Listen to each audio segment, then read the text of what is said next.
If you drive through the Texas Hill Country, you're bound to come across some German names. You can pick peaches in Fredericksburg, listen to country tunes in Luckenbach, take a cool dip at the Schlitterbahn Water Park, or grab a beer in Shiner. There's a reason for that. In 1831, a German named Johann Friedrich Ernst came to Texas in search of land. At that time, land was plentiful in the Hill Country. He wrote back to friends and family, and soon, German immigrants were flooding to the region.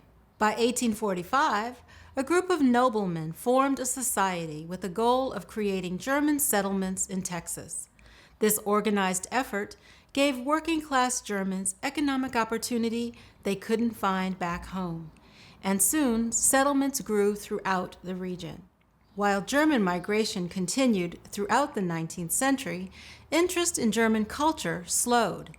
Immigrants started to assimilate with the Texan-American culture of their new homeland, and the anti-German prejudice that followed both world wars discouraged ethnic Germans from speaking the language.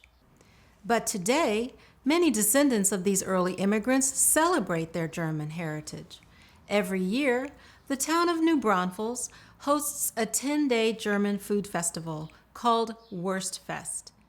And that's where the Cook's Country team drew inspiration for our take on Kartoffelpuffer, or Texas potato pancakes.